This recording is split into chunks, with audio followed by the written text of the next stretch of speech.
This is Race for the Roster, and this week we see if there's a new name locked into Canada's projected starting 11.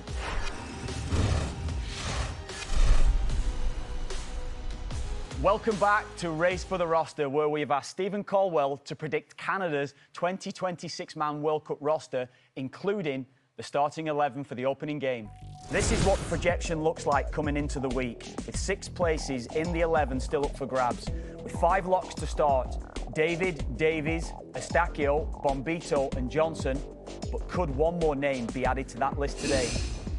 Let's take a look at this week's headlines. Tajon Buchanan has transferred to Villarreal from Inter Milan, moving to the Spanish side on a permanent basis after his loan last season, a move which helped reignite his form for Canada this summer. And he wasn't the only Canadian on the move, as Ismael Kone is headed to Serie A side Sassuolo on loan for the season. A much-needed move away from Marseille, where he wasn't a part of manager Roberto De Zerbi's plans. And Nathan Saliba has made an immediate impression in Belgium, scoring 2 minutes into his Belgian league debut for Anderlecht. The 21-year-old has only been at the club for a month, moving from CF Montreal at the end of June. Which brings us to Form Tracker, where Saliba once again stands out. The most informed central midfield player after a strong showing at the Gold Cup and a very impressive start to his European career. So, Stevie, it takes us to Tajon Buchanan, doesn't it, again? A few weeks ago, I was asking you the question. I know you're getting sick of it now, but you continuously said he's not going to be a lock. Does this change anything now?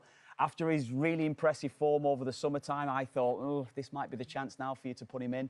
Does this change anything now that he's got this move secure?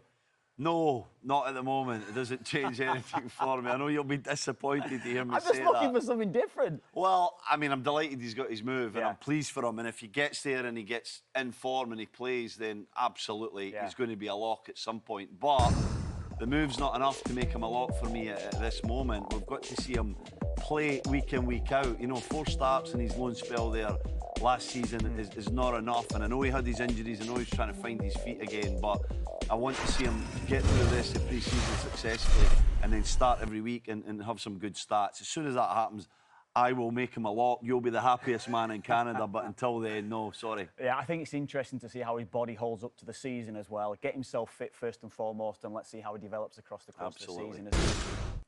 OK, so no change to Stevie's projection. We still have 5 locks and 6 starting spots still in contention. And Stevie is leaving the boys in the bubble the same once again. Jayden Nelson staying on the outside despite picking up his 5th assist of the season over the weekend. And we'll have our eyes trained on Belgium once again next weekend, as both Promised David and Nathan Saliba are back in action.